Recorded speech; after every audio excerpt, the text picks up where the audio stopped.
sky says, but will ensure that the sky delivers that which they promised to the ground.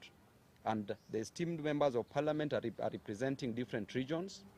Some of us are not present today because we are on recess, but we are over 20 members of parliament who have dedicated their lives. They have agreed, they want to toil and moil, and they will never sit on their hands to see Kenyans suffer. Today we are here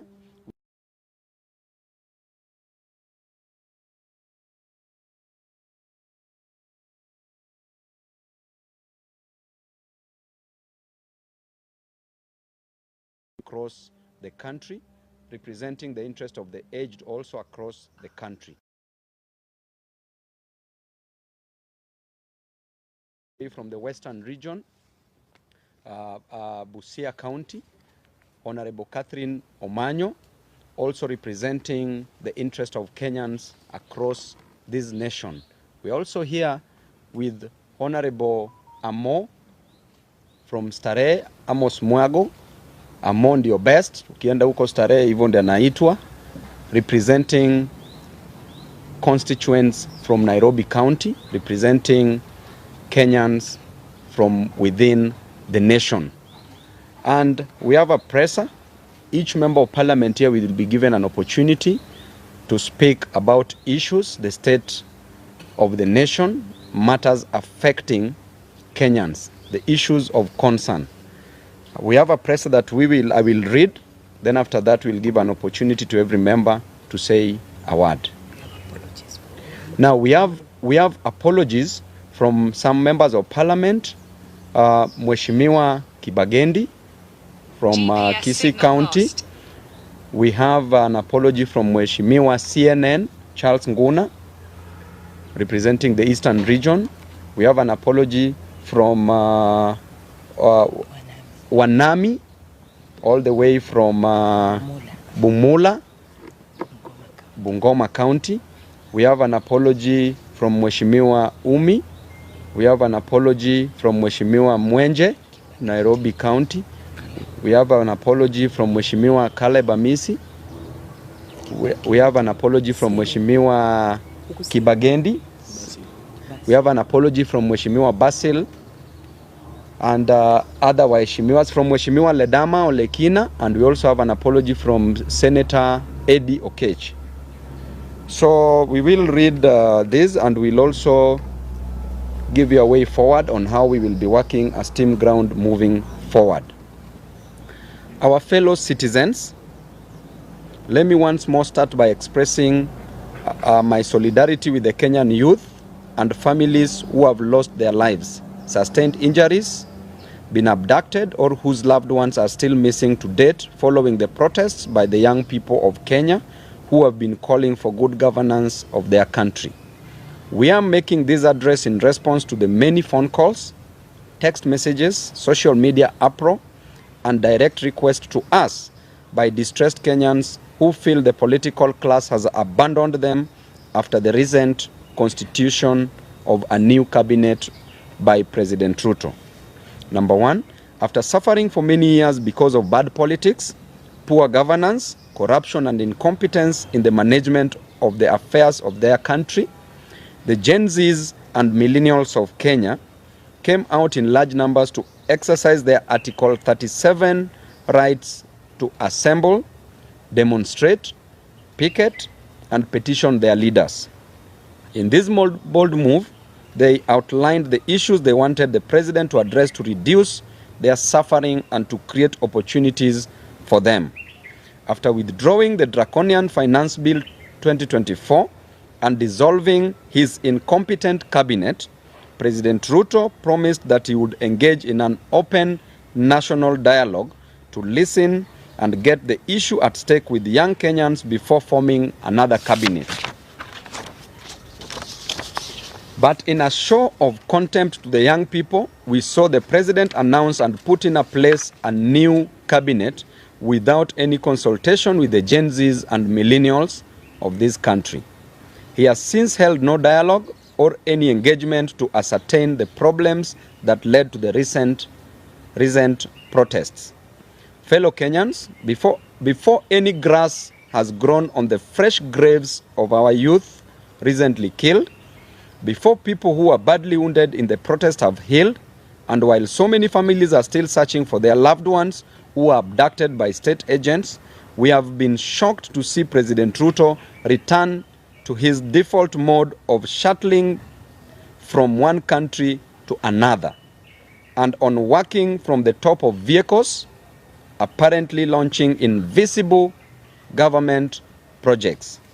Ladies and gentlemen, we want to send a message to President Ruto in very simple but clear terms, as the Gen Zs and millennials of Kenya have sent us to tell him that the young people of Kenya feel you are showing them contempt by ignoring all their issues and reverting to business as usual mode, while they are hurting from the burdens imposed on them by the failures of your bad policies. The young people are not happy with the fact that you have refused to offer compensation for the families whose loved ones were shot and killed by the police on the instructions of your agents. The young people are unhappy that you have refused to pay for the medical expenses of the people who were wounded by the police. The Gen Zs and millennials of Kenya are unhappy because you have refused to free the youth who were abducted by the police.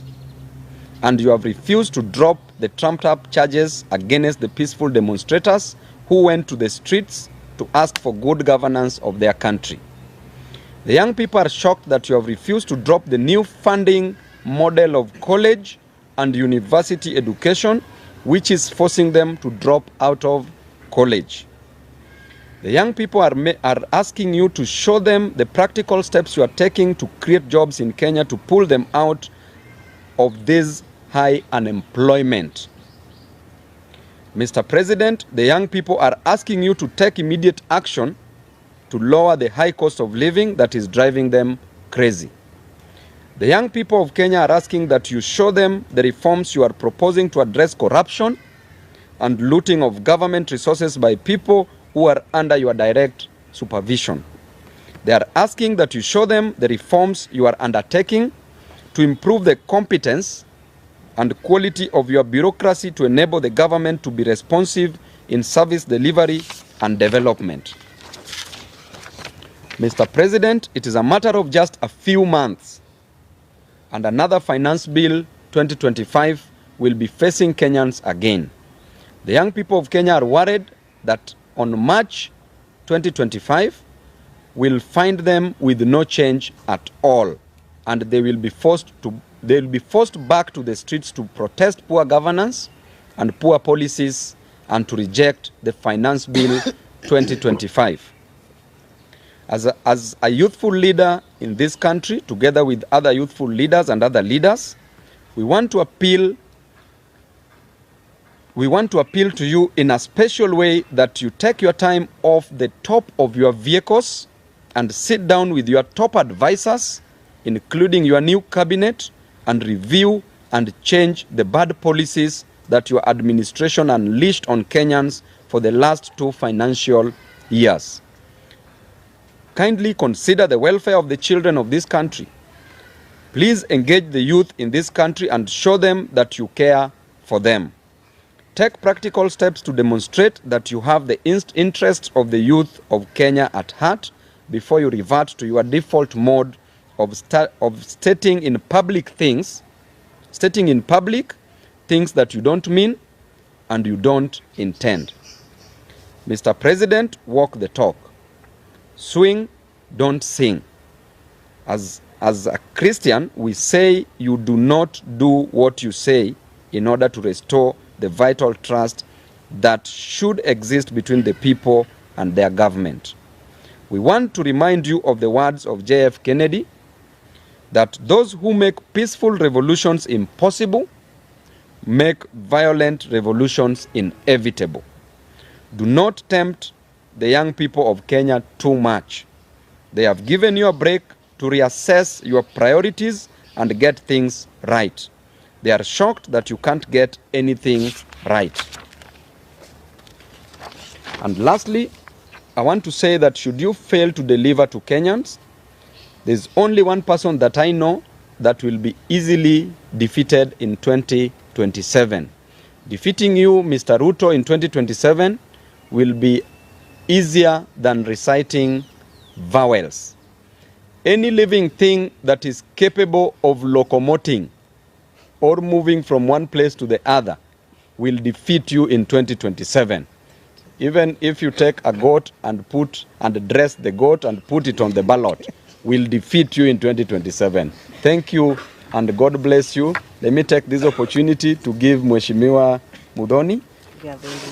Sorry, Gadoni. I'm used to my wife's name. She's called Mudhoni. Gadoni Wamuchomba to address you. I'm happy to hear I'm in good books. I'm in good books in your house. You're in my heart. The next preference.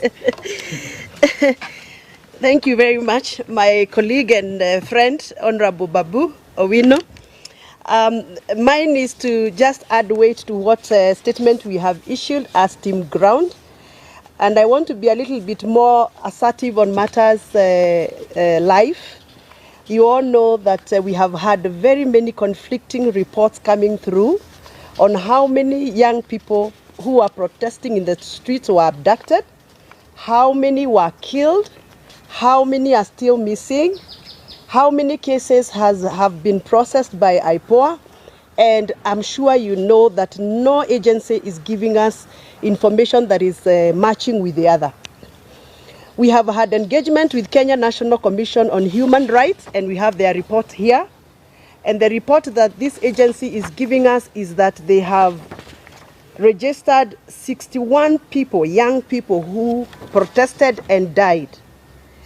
And their bodies have been located in many mortuaries in this country, ranging from Narok, Nakuru, City Mortuary, Nairobi, Kakamega, Eldoret, Isebania, Thika, Nanyuki, Eldoret, Kapsabet, Rongo, Kasarani, Embu, Homa Bay, Kisumu, Nyeri PGH, Nyahururu Hospital, Bungoma County Hospital, Kakamega Hospital, Kitengela, Kenyatta National Hospital Mortuary, and Mulolongo, and Kiambu Uplands Funeral Home. Now, according to Kenya National Commission on Human Rights, these people died out of excesses of the Kenyan Police Service. The IPOA, the statutory body that is supposed to be oversighting the activities of the Kenya National Police Service, have indicated that they have picked up their own investigations. And according to them, they only have registered 50 people who died, not 61 that we have received from Kenya National Commission on Human Rights. And out of the 50 cases IPOA has registered, they have also registered 19 people who are abducted or reported abducted and missing. But out of all those cases, IPOA has only been able to process 4 files and submitted those files to the DPP. Out of the 4 files, 3 were returned to them because they were not done properly and there was no evidence. They have only been able to successfully submit 1 file. Now, this is my concern and our concern as parents, and I'm sure this is a concern even for many parents who are following us. It cannot be that a country that is governed by the rule of law, over 61 people dead, and only 1 case can be accounted for. Yet we have seen 2 foreigners missing somewhere in the boundaries between Kenya and Ethiopia. And we have seen the IG and the acting IG and the DCI personally go to that area to locate 2 foreigners who are apparently missing. But we cannot locate the 19 cases IPOA has registered as abducted cases. Does it mean that foreigners are more important than Kenyans? Are we still being governed by the rule of law? Are we still following the fundamentals of human rights protection as enshrined by the Kenyan Constitution? So for me as a mother, representing many mothers and many fathers of this country, we want to echo our complaint, our dissatisfaction with the processes that the government of Kenya has put in place to provide accountability for the protesters who were abducted and those that were killed. The president is on record saying that his government is going to come up with a program for compensation, to compensate the families that lost their loved ones, to compensate the families of those that have patients in the wards and some patients at home. And we have not seen any effort by the government to even come out and tell us, now that this has happened and 2 months are gone, this is what we are going to do as a government. So we want to call upon the new Minister of Health, who has just been sworn in. We want to call upon the Ministry of Interior, now that we have the cabinet minister already approved and vetted and sworn in. You must come out and tell Kenyans how you are going to start off the process of compensation, taking care of those that are still in hospitals, and making sure that their rights are not violated and their dignity has been upheld. On matters to do with education, funding for universities and colleges, as a member of parliament, I have received a lot of messages from the young people. They feel like the government of Kenya has abandoned the young people. There is no straight communication coming from the government on how the new funding model is going to salvage the lives of so many young people who are stranded in homes, expected to report to colleges and universities. We are requesting the government to come out very clearly and give out a clear guideline. We are only seeing some letters flying in the social media, but nobody is doing a presser like this to address this issue and explain to the young people. You cannot treat young people like they are second-class citizens of this country. This is the future of this country, and you are no longer going to assume the young people of Kenya the way we have done. So we are requesting and demanding, let us demand because I think it's our right, that the minister in charge of education must come out very, very boldly and tell us the way forward on matters to do university, funding, and colleges, and assure those students that are still at home that there is hope for them to resume school and there is hope for them to progress with their careers. Thank you very much. I want to invite my sister, the lovely Catherine Omanyo, to say something. Mimi nitaongea Kiswahili. Juu kila mtu anabonga hapa Kimombo. Nataka kuelezea wananchi wa Kenya kwamba hatukuangukia mkono mzuri kupata president kama Ruto. Hapa awali amekuwa busy anarandaranda Tokyo, Japan, sijui Japan ndio wapi, Tokyo ni wapi. Kila saa ako kwa hewa. I think hiyo ndio adventure anapenda, hobby. Ilikuwa inaitwa hobby tukisoma at what are your hobbies. Because saa hii namuona tu juu ya maprado kila saa akirandaranda. Vitu serious zikitendeka simuoni akienda huko. You can see where his heart is. Kujionesha ma PR mingi.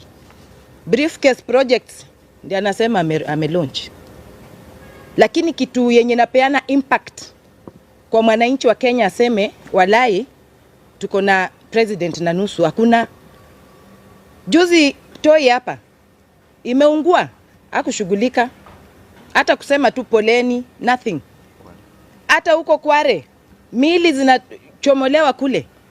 Kitu yenye hata singeangalia na macho na nyamaza na lilia kwa moyo nikisema what is this really in Kenya, ama ninasoma tu vitu kwa newspapers. Hakushughulika. Lakini akisikia kadili utamuona kwa majet ya 200 million yenye tungejenga ka industry hata kule kwetu huko na Mbale ya Jinari. Tuna very good weather ya kupanda cotton. Lakini trips zake tu moja pekee inaweza jenga Jinari. Na angeamua every 6 months kajinari kamewekwa mahali. The 47 counties sasa tungekuwa na vitu zinaandika our young people. But hiyo hana, kichwa ngumu, kiburi, majivuno. Ni vizuri majenzi wameshekesheke watu hapo, tunaona at least siku hizi wameanza kutuangalia kama watu na uoga fulani. But mtu ujificha tu temporarily. Character real tulishaiona ilitoka. So ni jukumu letu sisi wenye tuko kivyetu, wenye walielektiwa, wenye pia walitu elect, kuhakikisha that we do not even one moment get duped, because that is how we get duped, that now things are working and then before you know it you're dumped. Just like a sly man, he can tell you are the only fish in Lake Victoria. If you are a fool, you'll believe. So this is Ruto. We are not going to listen to the narratives again, and we will not relent. I'm so happy that as you listen, even in the corridors, in parliament, how people, the real them when they talk, that president is on his own. Even people who are getting there, that they are going to help, they know very well that that ship is sinking. And even if they are patriots, they will try to help him swim out. But it is a tall order. Reality is, hata watoto wetu ya university wenye wanatakana kwenda university wenye wamesema hakuna haja, watadifaa, wataruka, and then waone vile in future kutakuwa. You know, why postpone a life? We live today. Tuachane na hiyo vitu at new model. Tutaki kizungu mingi. Hiyo help ilikuwa inasaidia. Mtu kama mimi, I didn't have a daddy, I didn't have a godfather. But things kama help hizo zilikam through. Sai ninaweza jidai hata mimi nilifika university nilisoma because of that. So if it worked, what has happened for them to start now saying, no, we need a new model? No. Watu ni masonko, wana anything, wanaweza hata leta lecturers kwa their rooms, bedrooms, kufundishia watoto wao kwa pilo. But wale hawana hiyo, tuachiwe hiyo old model ya help. Mtoto aende shule, alafu help ita come through, alafu kuna vile tu life ukuja, vitu zinaingiana. So tutaki everything new, mara CBC, mara nini, everything new, ma belts, ma jackets, the crocodile. We are not interested. Sisi tunataka kitu yenye mwanafunzi, mwananchi, akuwe Wanjiku, akuwe ule wataita wapi, at least in a day basic needs anaweza afford. Hawataki ati kuishi paka pia wakuwe na majets. But two basic needs, if somebody today cannot afford, then why are you proud to be a president? At least if he's not listening, mimi nimemwambia muende mumtumie TikTok, muweke kwa space, wherever it is, that we are not going to sit back and look at him with his new narratives every day. Thank you. Invite Mheshimiwa na invite last born hapa, Mheshimiwa Mwago. Mtu ako farm, hataki kujua. Nairobi solid. Okay, thank you so much, members of the fourth estate. I stand with Team Ground in denouncing the activities of the president and how he's tried to address the challenges that were raised by the Generation Z and the millennials and generally the people of Kenya. I don't understand why he got his wisdom from by bringing us a political solution to an economic problem and a social and injustice problem. The Gen Zs were not on the streets to have a new cabinet or a new set of cabinet CSS. The Gen Zs put out their issues clearly, but he failed by a mile, he missed by a mile by what he provided as a solution. We want to tell him, as the young people of this country, as a young leader, I'm a leader who came to parliament to bring change to this country. I didn't come to be bribed or to get money or to solicit money from this government. I came so that we can have a future for the young people of this nation, for this country to have systems that will work, for this country to address the issues of corruption that's so rampant in this government, for this country to have a social justice system that will work. You can see by his activities the neglect that he had on the Article 37 of the Constitution, the brutality and excessive use of force on protesters. Yet we say we have a constitution that we respect, that clearly outlines Article 37 as the guiding principle on how people should address the government, how people should protest against, how the people should talk to the government. But we saw what happened.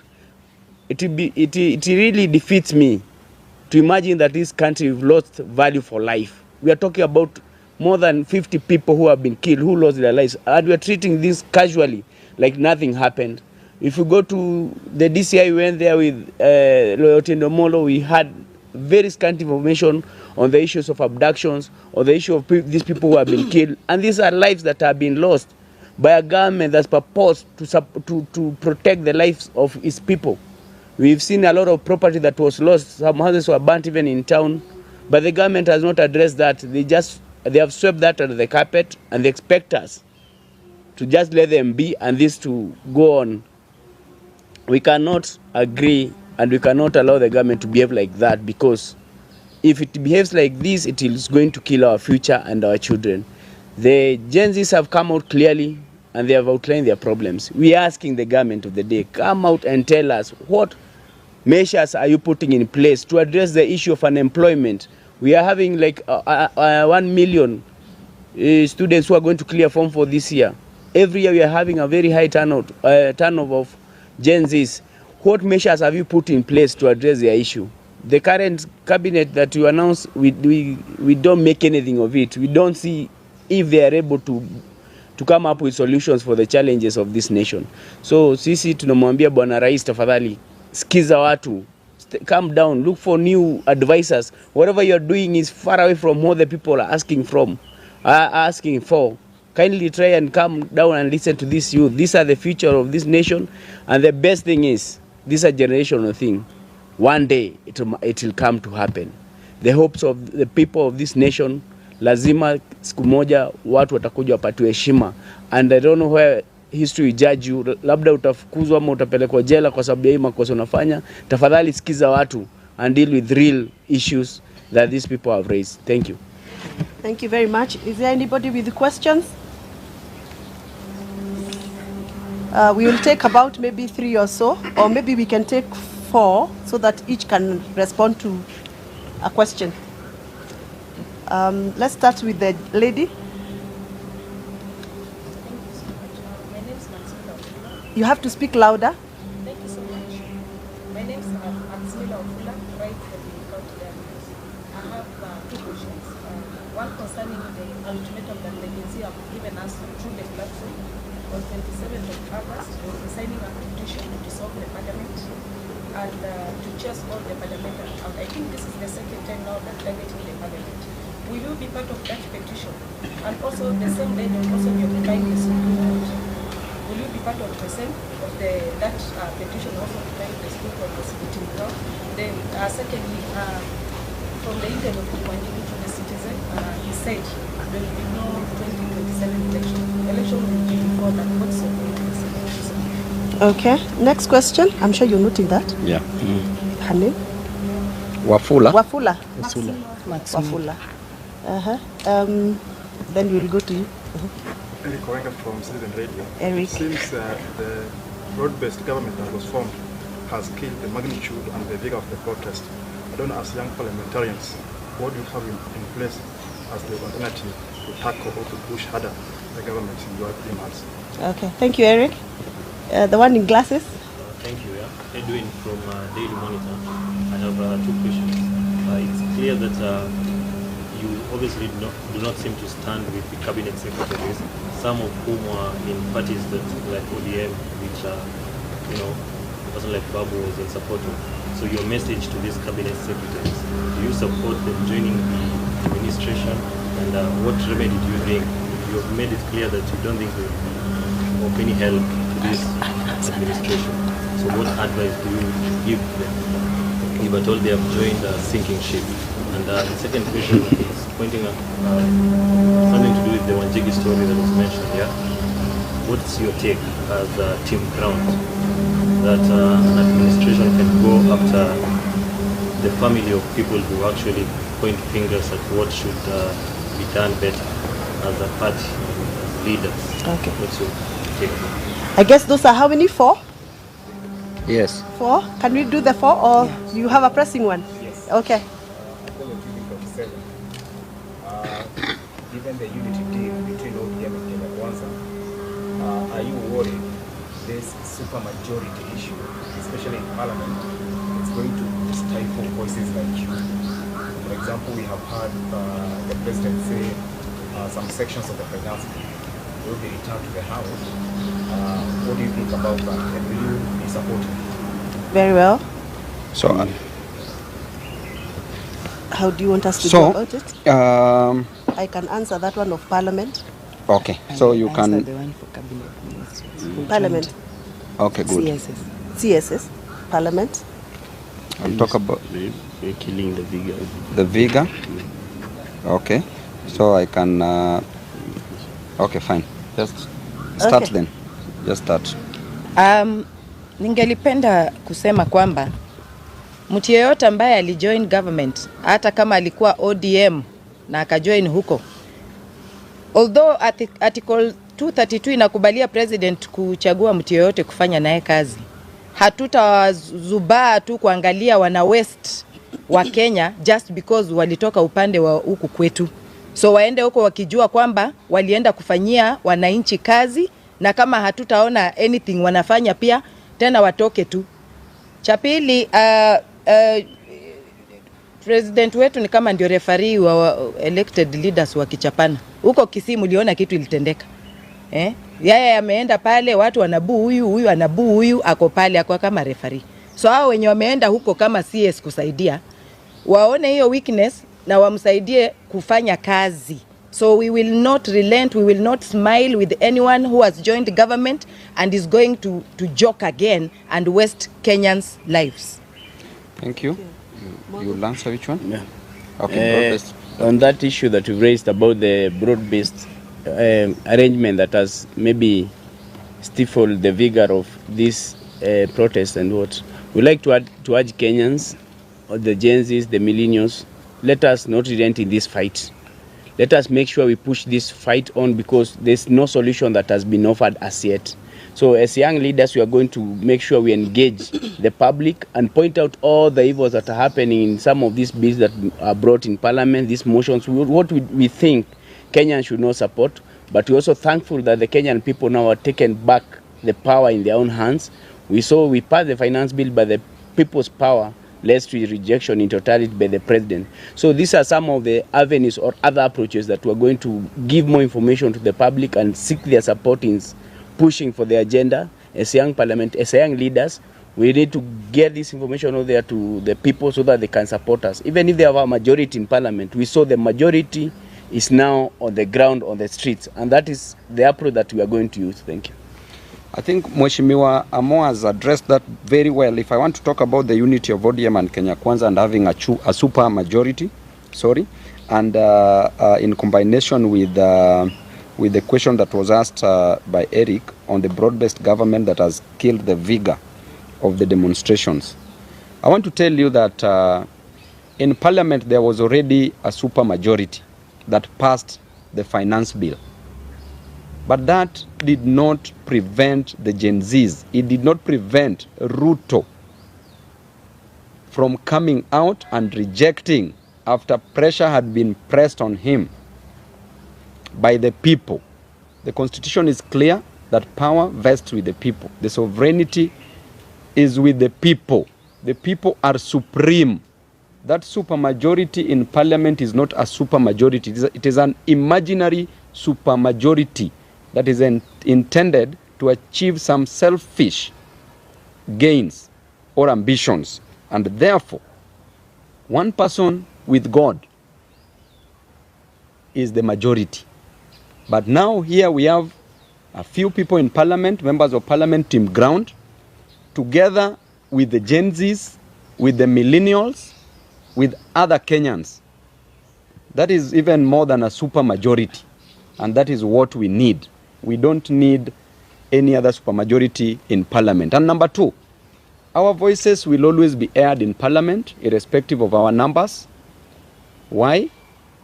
Because sometimes it's not about winning the war, but it is about being at the battlefield, registering your presence in the battlefield.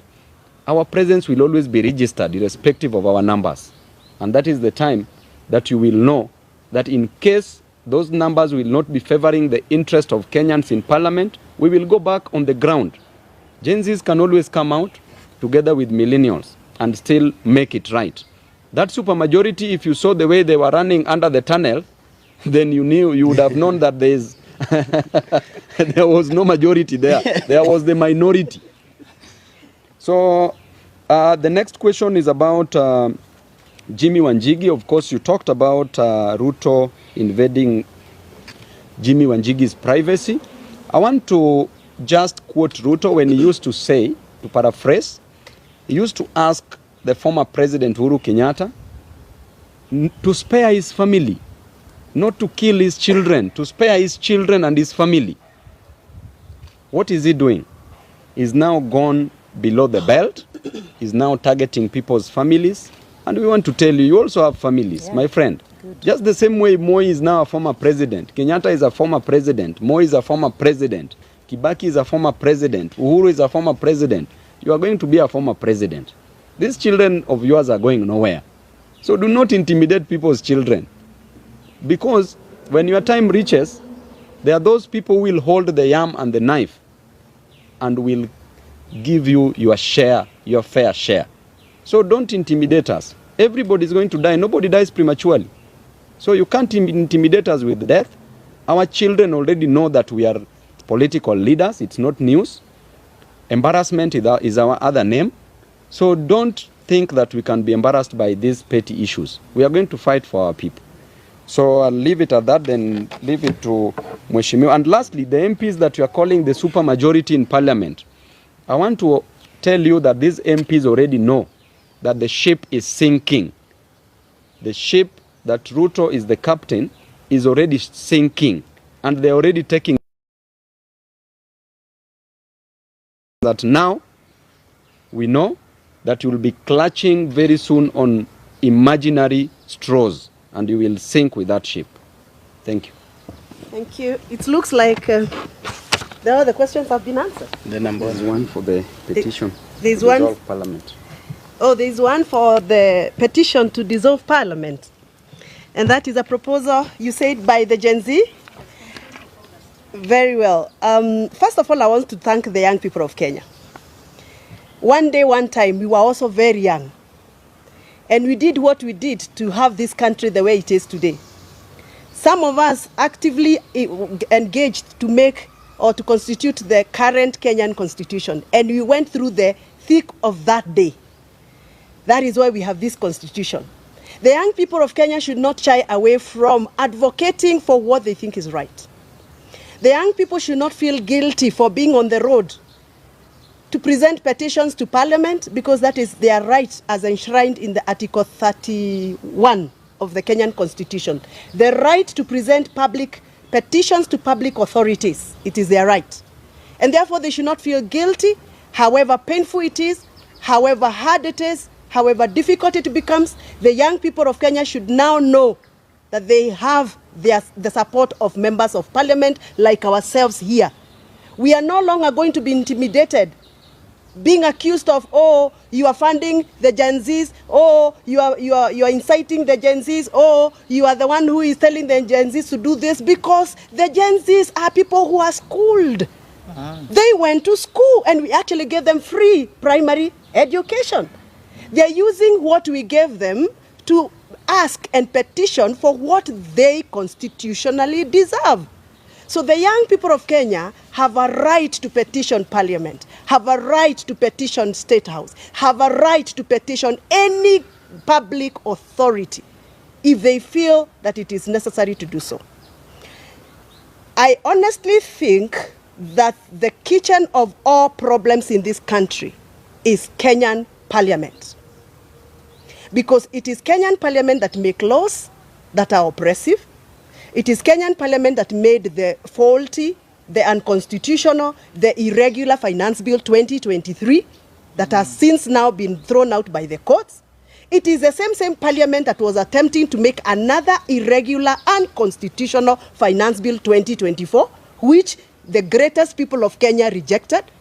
It is the same Parliament that is coming up with other laws like the livestock bill law, the privatization law that they made, and many other very oppressive laws.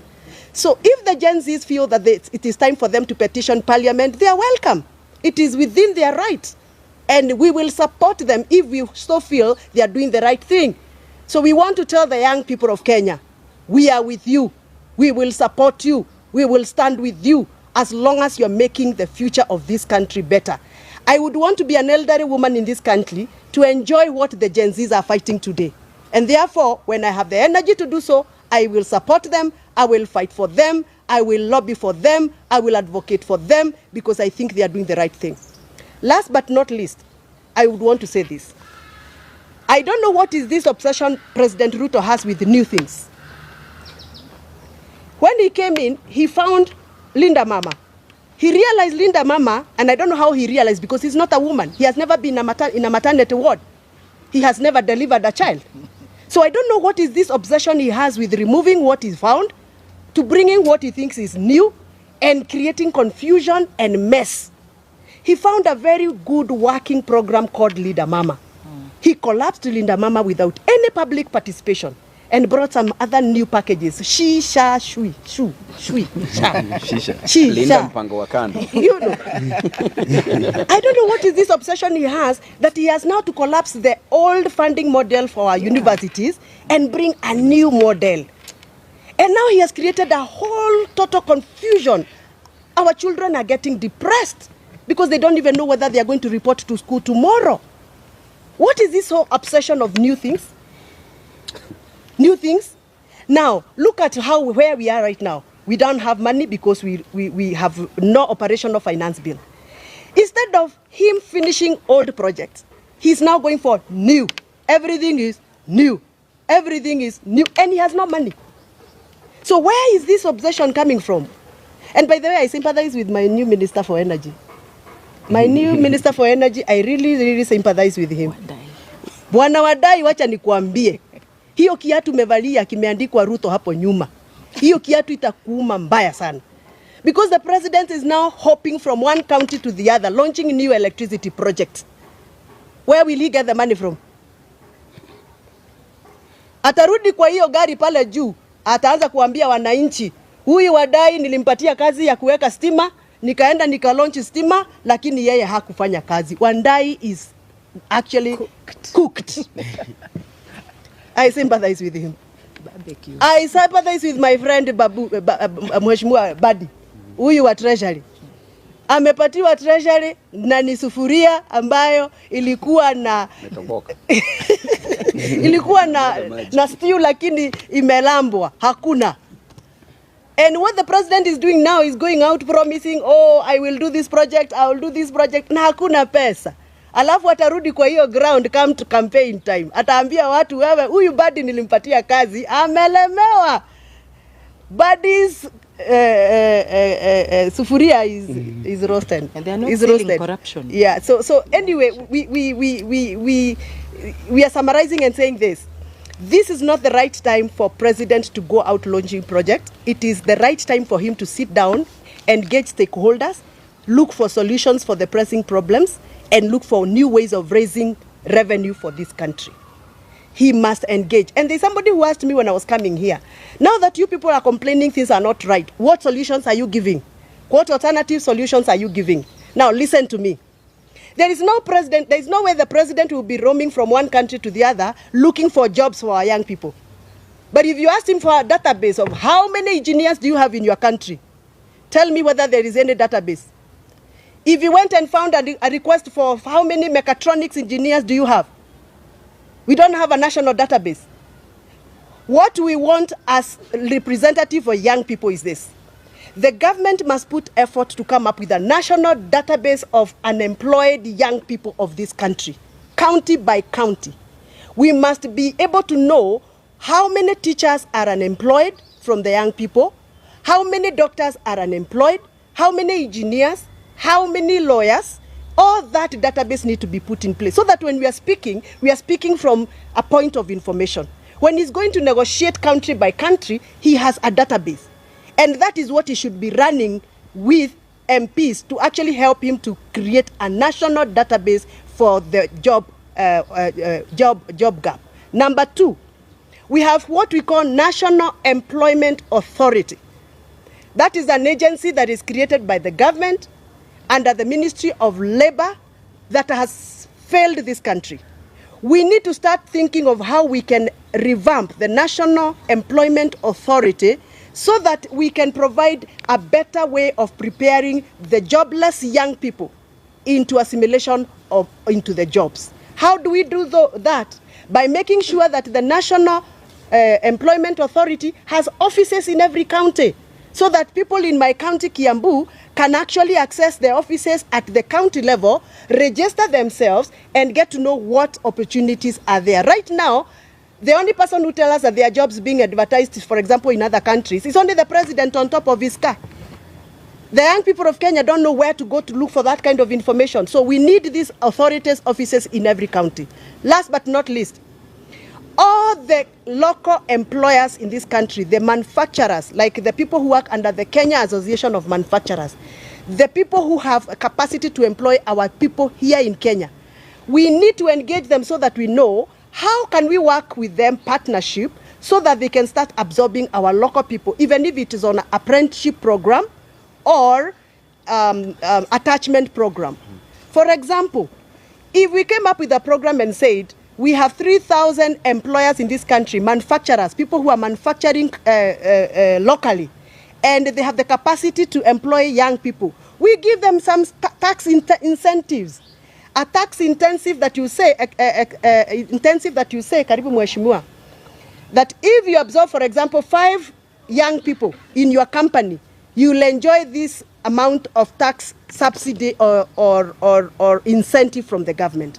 So we need to start thinking of how we can partner local manufacturers, local traders, local employers.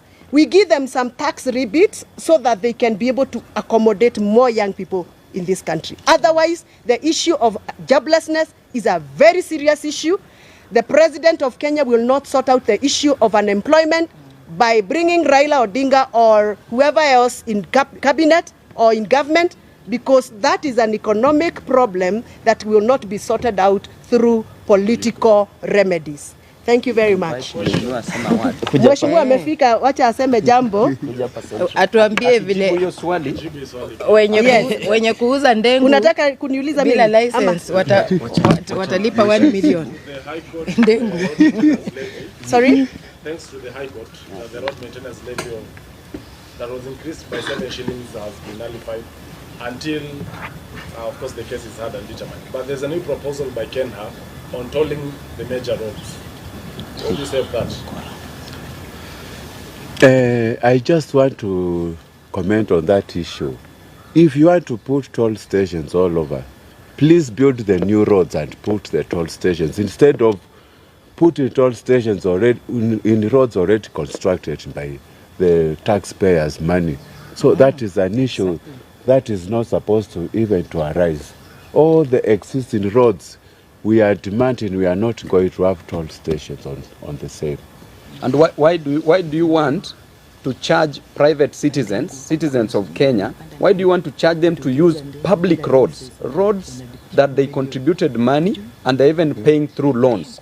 So this is the principle of double jeopardy, where you are charged double. You are charged taxes to build that road, or a loan is taken and you pay for that road, and at the same time, to pass through that road, you have to pay for it. So generally, you should not be charged for using your own road. Which country charges its own citizens who are poor to use a road? Imagine. Honestly speaking, even walking, even moving, it doesn't want us to move. So anakudarau while you are dead and living, na anakudarau while you are also moving. We understand that, Ruto, we know you very well. You don't respect human beings, maybe because of your background. You did botany. We know that when we give you a leave, you are only concerned about stomata. That is why you want to plant 10 billion trees. You are concerned about the apex of a leaf, the midrib, the stalk of a leaf, the stomata, the chlorophyll, and the pollination of a plant. And grafting. So honestly, respect human beings. So, Mheshimiwa, you can talk about something in 1 minute and then we... Can say something about the Hasura Fund, which is Does it still exist? Yeah. Still there? Actually, as a member of Special Funds Committee, we are out in the audit report for this financial year to see how Hustler Fund has really performed.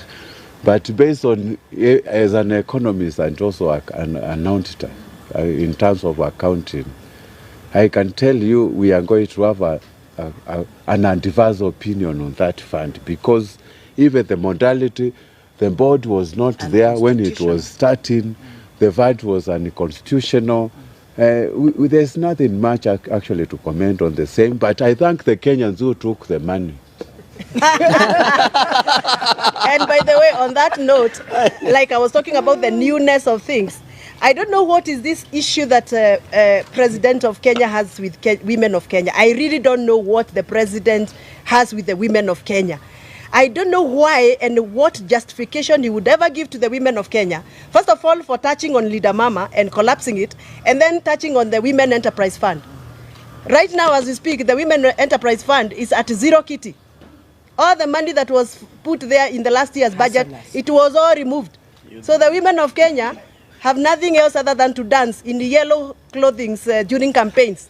But after campaigns, everything that the women of Kenya had in this government has been scrapped off. And that is why, personally as a woman, I'm a very, very vibrant advocate of women issues. I feel like Kenya Kwanza government has zero chills for Kenyan women. Yes. Na tuna reject. I think we are okay. Tunashukuru sana for your time. CNN soldier. Hey CNN, finally you're here. This is mine. You know, I never thought